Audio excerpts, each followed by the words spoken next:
Hello good evening students.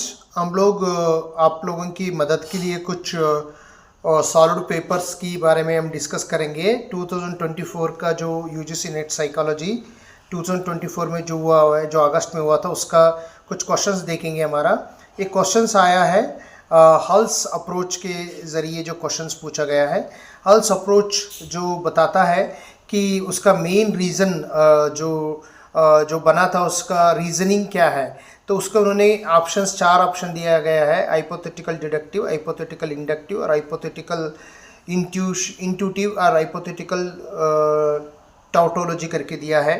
तो इसका right answer है हाइपोथेटिकल डिडक्टिव मॉडल है। हम लोग को पता है कि डिडक्टिव रीजनिंग एक इम्पॉर्टेंट मेथड है, और हल का जो हल्स थियोरी जो है वो इम्पॉर्टेंट लर्निंग थ्योरी से में हम लोग गिना जाता है।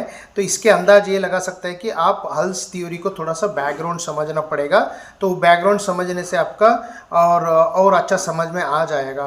तो लर्निंग थ्योरी को आप नेग्लेक्ट नहीं कर सकते, इसका मतलब। तो हल थ्योरी एक इम्पॉर्टेंट लर्निंग थ्योरी है, तो उसको आप थोड़ा ध्यान रखना पड़ेगा। उसके अलावा आप लोग जो अगर जाना चाहेंगे थोड़ा सा इन्फॉर्मेशंस, हम दूसरी क्वेश्चन में चलेंगे।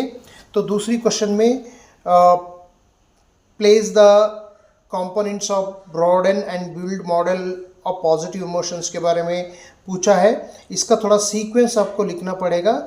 जो सीक्वेंस जो है, पहले पॉजिटिव इमोशंस आ जाएंगे, उसके बाद नॉवेल थॉट्स आ जाएंगे, उसके बाद आप देख सकते हैं यहाँ पे एक बिल्डिंग एंड्यूरिंग पर्सनल रिसोर्सेस करके है, और एनहांस्ड हेल्थ फुलफिलमेंट्स हैं।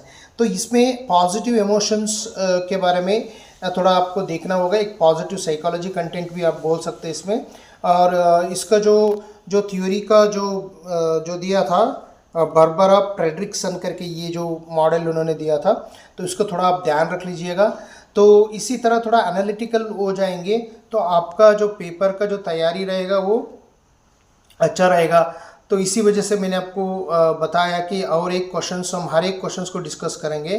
2024 का जो भी प्रीवियस ईयर पेपर होता है, तो उसका अलग अलग 2023 2022 को भी हम डिस्कस करेंगे। अब जो आपको इस दो क्वेश्चंस में, एक तो पॉजिटिव इमोशंस का एक क्वेश्चन था, और एक हमारा एक हल्स थ्योरी का अप्रोच था, वो जो लर्निंग अप्रोच था, उसके बारे में हमने दो बात की हम लोगों ने। तो यदि आप लोग हमें इसी तरह मैं आप लोगों को वीडियो बनाते रहूँगा। तो यदि आप लोग न्यू है तो आप अपना फ्रेंड्स के साथ शेयर करें और सब्सक्राइब करें। Thank you so much.